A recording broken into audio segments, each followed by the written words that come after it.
मोदी सरकार को लगभग 9 साल का वक्त कंप्लीट हो चुका है और 10वां साल अग्रसर है। और इसी बीच जहां पर कांग्रेस की बात करें वो 9 सवाल पूछ रही है और वहीं भारतीय जनता पार्टी 9 साल में क्या कुछ किया वो बता रही। 9 साल सचमुच ही एक आम नागरिक के नाते भी सोचे तो बेमिसाल हैं। कांग्रेस को लोगों ने आईना दिखाया है। जिस तरह करप्शन, भ्रष्टाचार, घोटाला इन देश की आज़ादी के बाद अगर आप बात माने तो 2014 को छोड़ के पहली बार एक अटल बिहारी वाजपेयी जी ऐसे थे जो अपोजिशन की सरकार रही, नहीं तो कांग्रेस या कांग्रेस के सपोर्ट वाली सरकारें देश में करती रही। वो कहते हैं कि मैं कांग्रेसी हूँ, फिर मेरे परिवार के लोग जो हैं बीजेपी को वोट देते हैं, मोदी जी को वोट देते हैं। तो वो मानते हैं, ऑफ द कैमरा मानते हैं, ऑफ द रिकॉर्ड मानते हैं। आपके सामने कैमरे में तो नहीं बोलेंगे, मजबूरी है उनकी। वो भी मानते हैं कि जो नहीं होने वाली चीज़ें थी, 370 का टूटना कोई छोटी बात नहीं है, राम मंदिर का निर्माण होना कोई छोटी बात नहीं है, जम्मू में तिरुपति बालाजी का 62 एकड़ में मंदिर बनना, वहाँ पे उच्च कोटि का हॉस्पिटल बनने जा रहा है, वहाँ पे एक आध्यात्मिक केंद्र खुल रहा है। लोगों को संस्कार, संस्कृति, उनके अपने देश की जो देशभक्ति की है वो नॉलेज देंगे। तो साहब, जम्मू कश्मीर का सबसे बड़ा फ्लाईओवर जो अखनूर रोड पे बना है उसके बिल्कुल ऑपोजिट रणबीर कनाल भी है, वहाँ पर एक वॉकवे बन रहा है, 2 किलोमीटर लंबा वॉकवे। इस तरह के प्रोजेक्ट और कितने लाइमलाइट पर हैं आने वाले दिनों में जो देखने को मिलेंगे जम्मू की अगर बात करें?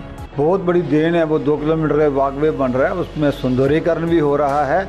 लोगों को नहर के किनारे वॉक करने के लिए एक अच्छा माहौल और वातावरण मिलेगा। और आप जम्मू शहर में कहीं भी जाएंगे तो आपको हम हर वार्ड में जगह आइडेंटिफाई कर रहे हैं, 100 गाड़ियों की पार्किंग होगी।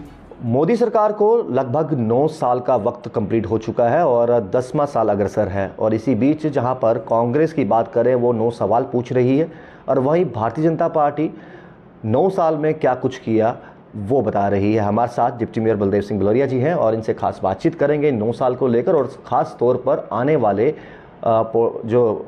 जो लाइमलाइट पर चीज़ें हैं, कौन कौन से जो हैं प्रोजेक्ट्स ऑन द वे, उस पर बात करेंगे। भलोरिया साहब, लगातार ऑपोजिशन ये सवाल पूछ रही है कि 9 साल 9 सवाल, लेकिन भाजपा कह रही है 9 साल बेमिसाल। तो आपको लगता है कि इस सवाल और ये जवाब आम जनता बेहतर जानती है? क्योंकि 9 सालों में जो कुछ जम्मू कश्मीर की अगर बात करें हुआ है, शायद पिछले 60-70 सालों में वो संभव नहीं हो पाया या फिर कोशिशें नहीं की गई। क्या ये 9 साल की तरक्की या ये 9 साल की चीज़ें ऑपोजिशन को चुभ रही हैं? बिल्कुल। 9 साल सचमुच ही एक आम नागरिक के नाते भी सोचे तो बेमिसाल हैं। कांग्रेस को लोगों ने आईना दिखाया है। जिस तरह करप्शन, भ्रष्टाचार, घोटाला इन देश की आज़ादी के बाद अगर आप बात माने तो 2014 को छोड़ के पहली बार एक अटल बिहारी वाजपेयी जी ऐसे थे जो अपोजिशन की सरकार रही, नहीं तो कांग्रेस या कांग्रेस के सपोर्ट वाली सरकारें देश में करती रही। तो आपके सामने है देश का इंफ्रास्ट्रक्चर, देश की इकानमी, देश आज कहाँ है, भारत का मान सम्मान देशों में बढ़ रहा है। हमारे लिए तो बड़ा एक गौरवमयी समय चल रहा है। और कांग्रेस को जहाँ तक मेरा ख्याल है, जो 2014 में इसको मतलब 2 डिजिट में रखा, उसके बाद 2009 में भी कहाँ था, और 2024 आए 19 में तो इसको और नीचे गई। और जब आने वाले 2024 का चुनाव है, मुझे पूरा विश्वास है कि कांग्रेस एक इसकी जो पार्टी की अपनी जो नेशनल पार्टी का इसके पास जो है वो भी खतरे में पड़ जाएगा। क्योंकि लोगों को इसकी अपीजमेंट की पॉलिसी, जात पात में लोगों को बांटना, धर्म के नाम पे बांटना, सचमुच में कोई कम्युनल पार्टी है इस देश में तो कांग्रेस है। लोग जानते हैं, लोग इसका जवाब देंगे। जम्मू, खासकर जम्मू देश का पहला शहर ऐसा बन गया जहाँ पे IIM है, जहाँ IIT है, जहाँ सेंट्रल यूनिवर्सिटी है, जहाँ एम्स हैं। ऐसा किसी देश के शहर में और बड़े बड़े जहाँ पे हैं नहीं है। मुझे लगता है कि देश के प्रधानमंत्री नरेंद्र भाई मोदी जी ने जम्मू के लोगों के लिए दिल खोल के विकास के लिए काम दिए हैं। जिस तरह नेशनल हाईवे बन रहे हैं, जिस तरह आप देख रहे हो कि जहाँ पे तवी रिवर फ्रंट बन रहा है, बड़ी तेज़ी से काम चल रहा है, जिस तरह पार्क्स के काम हो रहे हैं, जिस तरह बाकी एम्स एक बड़ा समय से पहले उसका कंप्लीट होने पे है। मैंने खुद जाके देखा था। इस तरह के तिरुपति बालाजी का मंदिर जम्मू शहर में आना, ये बहुत बड़ी उपलब्धि है। जम्मू शहर में हर सेक्शन के लोगों को, चाहे सामाजिक हो, धार्मिक हो, जम्मू में कानून नहीं था, एक्सेसिबिलिटी का, जो दिव्यांग होते हैं उनके लिए कुछ नहीं था, उनके लिए सरकार ने बड़ा कुछ किया है। इनको क्या सवाल पूछने हैं, इनको तो यही पूछे कि कम से कम जहां आज जम्मू है 70 सालों में आपने क्या किया, देश के लिए क्या किया। अगर शायद मोदी जी भगवान की कृपा से 20 साल पहले प्रधानमंत्री होते तो शायद देश आज देश की 5वीं नहीं पहली इकानमी बनी होती, पहले नंबर पे होता, मुझे पूरा विश्वास है। उमर साहब, 62 एकड़ ज़मीन पर तिरुपति बालाजी का मंदिर बनना, भव्य मंदिर बनना, हालांकि ये बड़ी सौभाग्य की बात है जम्मू कश्मीर के लोगों के लिए कि जो लोग तिरुपति बालाजी के दर्शन करने नहीं जा पाते थे आप जम्मू में कर पाएंगे। कहीं ना कहीं अंदर आपको लगता है सुबगाड़ी से ही ये बात ऑपोजिशन भी जानती है कि ये चीज़ें संभव हो पाई हैं। खुलकर तो नहीं बोलती क्योंकि एक पार्टी के साथ ताल्लुकात रखते हैं, लेकिन उनको लग रहा है कुछ असंभव सी नज़र आती थी उनकी नज़र में, अब वो संभव हो पा रही हैं और ये चीज़ें पहले भी हो सकती थी जो भाजपा सरकार अब कर रही है। मेरे कांग्रेस के मित्र, पार्टी से हट के हमारे सामाजिक रिश्ते भी हैं, वो खुद मानते हैं आधार कार्ड के जितना कुछ मोदी जी ने किया है इतना कभी हो नहीं सकता था। वो कहते हैं कि मैं कांग्रेसी हूँ, फिर मेरे परिवार के लोग जो हैं बीजेपी को वोट देते हैं, मोदी जी को वोट देते हैं। तो वो मानते हैं, ऑफ द कैमरा मानते हैं, आधार कार्ड मानते हैं। आपके सामने कैमरे में तो नहीं बोलेंगे, मजबूरी है उनकी। वो भी मानते हैं कि जो नहीं होने वाली चीज़ें थी, 370 का टूटना कोई छोटी बात नहीं है, राम मंदिर का निर्माण होना कोई छोटी बात नहीं है, जम्मू में तिरुपति बालाजी का 62 एकड़ में मंदिर बनना, वहाँ पे उच्च कोटि का हॉस्पिटल बनने जा रहा है, वहाँ पे एक आध्यात्मिक केंद्र खुल रहा है, लोगों को संस्कार संस्कृति उनके अपने देश की जो देशभक्ति की है वो नाले देंगे। इसके साथ साथ और भी अमरनाथ यात्रा के लिए 51 करोड़ के लागे क्या बेस कैंप बनना, 70 करोड़ के करीब बेस कैंप लगभग कश्मीर में बनके तैयार हो गया। इसी तरह के गवर्नर साहब ने अभी 4 दिन पहले अनाउंस किया कि ऐसे ही बेस कैंप 4 और बनेंगे और पैसे का कोई कंसिडरेशन नहीं, जितने बजट बनता है बनाओ। वो 4 गवर्नर साहब ने अनाउंस किए हैं, जहाँ पे बहुत कुछ हो रहा है जम्मू वर्सेस कश्मीर कौन लोग कर रहे हैं। देखिए G20 की इतनी बड़ी बैठक हुई और उसमें कई देश वहाँ पर सम्मिलित थे, कुछ देश नहीं आ पाए, लेकिन 16-17 देश वहाँ पर मौजूद थे। अब ये सवाल उठाए जा रहे हैं कि देखिए जी ये बैठक जम्मू में क्यों नहीं हुई। अगर ये बैठक जम्मू में होती तो वो बोलते शायद कश्मीर के हालात इस तरह के नहीं थे, ये वहाँ करवा नहीं पाए। तो ये जम्मू वर्सेस कश्मीर बैठक को लेकर क्यों किया जा रहा है? मैं आपको बताऊँ कि यही सियासत रही है। कांग्रेस का इतिहास अगर माने तो कांग्रेस का इतिहास ही समाज को, देश को बांटने के लिए हुआ। जैसे देश आज़ाद हुआ, ये कांग्रेस सोच के लोग नहीं होते तो देश का बंटवारा नहीं होता, हिंदुस्तान पाकिस्तान नहीं बनता। कांग्रेस नहीं होती तो हज़ारों 10,000 से ऊपर दंगे जो इनके समय में हुए, इतने लोग मारे गए, वो नहीं होते। कांग्रेस नहीं होती तो जो हम जात पात की बात करते हैं, ऊंच नीच की बात करती, वो नहीं होती। कांग्रेस नहीं होती तो जो हमारी एक क्षेत्रीय लड़ाई होती है, जम्मू कश्मीर, ये इनका पैदा किया हुआ है। आज सबका साथ सबका विकास और सबका विश्वास के साथ सबके प्रयास की बात करते हैं, वही उनको परेशानी है। वो चाहते थे गरीब गरीब रहे, उसके दिमाग में रोटी के चक्कर में फंसा रहे, दूसरा सोचने पे आए नहीं। आज देश की जनता के हर एक दिहाड़ीदार मजदूर के पास मोबाइल है, वो जानता है ठीक क्या है गलत क्या है। इन्होंने एक बंधक बना के पूरे देश को रखा। जबकि मोदी जी सरकार आने के बाद जिस तरह एक IT इंफॉर्मेशन टेक्नोलॉजी का जो युग आया है, हर आदमी को समझ आई है कि मेरा देश कहाँ जा रहा है, मेरे देश के प्रति मेरा दायित्व क्या है।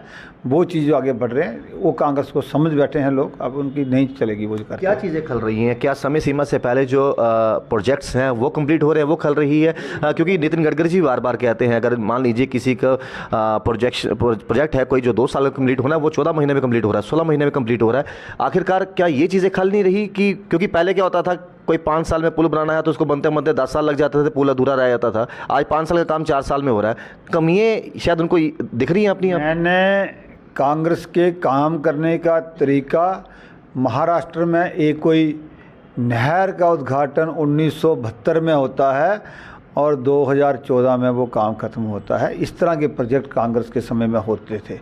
आज के समय में प्रोजेक्ट आता है, उसके लिए पहले फंड्स के अरेंज होते हैं, उसके बाद उसका शिलान्यास होता है और समय से पहले, अवधि से पहले उसकी बजट भी नहीं बढ़ता, वो तैयार होता है।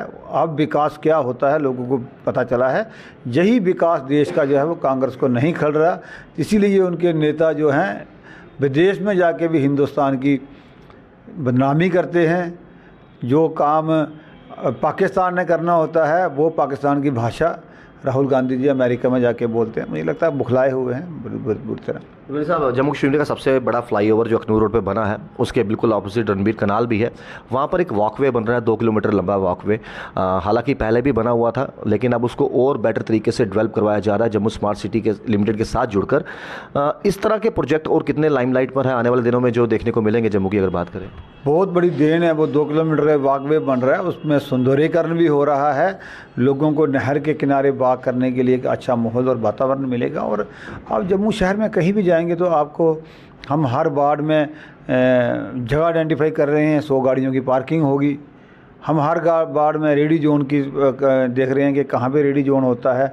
इन रेडियों को जगह जगह हैं जो ट्रैफिक कंजंक्शन है बेतरतीब होती हैं वो कर रहे हैं। हम जो बावे वाला रोड जो है वो तंग है, उसको हम नीचे से लेके ऊपर तक उसका चौड़ीकरण का काम शुरू हो गया है, उसके बाद उसका सौंदर्यीकरण कर रहे हैं।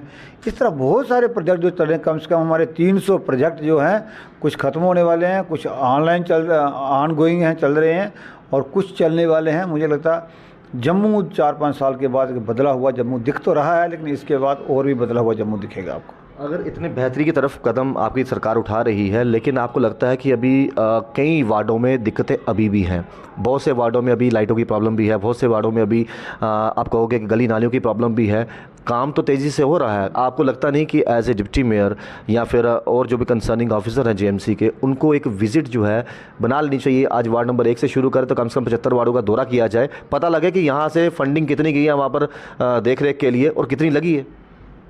हम लोगों को बार बार कहते हैं, मैं भी कहता हूँ कि जो आपके मोहल्ले में, गली में, वार्ड में जो हमारे विकास के कार्य चल रहे हैं उसकी खुद मॉनिटरिंग करो। वहाँ की आप उसकी एस्टीमेट की कापी लो, उसकी कास्ट की कापी लो और लेने के बाद आप खुद मॉनिटरिंग करो उसको, काम को, वर्क की जो क्वालिटी है वो आपका ही फ़र्ज बनता है। आप टैक्स पेयर लोगों का पैसे के साथ हम आपका विकास करते हैं। और इसके साथ मैंने ये भी कहा है कि अगर आपके एरिया में कोई ठेकेदार काम ठीक नहीं करके जाता, उसकी क्वालिटी पुअर होती है, तो हमने सिस्टम रखा है कि एक डिफेक्ट लाइबिलिटी पीरियड होता है, इसका 1 साल का पीरियड आम कामों का होता है, जो बड़ा काम है उसका लंबा भी होता है, बिल्डिंग का ज़्यादा होता है। उस डिफेक्ट लाइबिलिटी पीरियड में ठेकेदार जो है अपनी जेब से पैसे खर्च करके उस नाली, गली, सड़क को ठीक करवाएगा।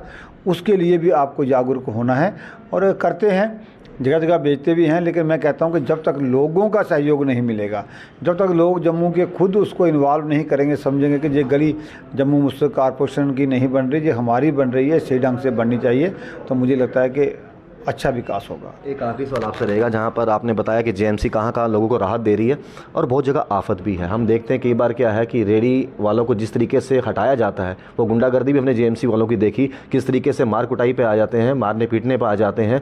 आखिरकार अगर आपने लाइसेंस किसी रेडी वाले को दिया हुआ है, महीने के वो 500,000 जो आपका बनता है वो दे रहे हैं, फिर ये गाज किन पर गिरती है और क्यों गिरती है? और क्या वो जो ड्रामा, वो जो दिखावा सिर्फ 1 दिन का है, उसके बाद फिर रेडियाँ वहीं पर होती हैं, फड़ी वहीं होती है? यही तो परेशानी है। आप लोग जम्मू म्यूनिसिपल कॉरपोरेशन के लोगों को दोषी तो ठहराते हो जी, लेकिन उन लोगों का क्या करना जो लोग बिना लाइसेंस के, बिना परमिशन के रेडियाँ लगा रहे हैं? हमारी 1000 से कम लाइसेंस होल्डर हैं और जम्मू शहर में आज की डेट में 7000 से ऊपर रेडी चल रही है। अब इनको जुर्माना करते हैं तो तब भी खुशी दे देते हैं। 6000 बचे हुए हैं, उनमें से भी कोई म्यूनसिपैलिटी के मुलाजिमों की मिली भगत हो गई, कुछ चाय पानी या खर्चा पानी मिलता होगा तो चल रही है ना? अगर मिली भगत हो तो इनके रोज झगड़े क्यों हो?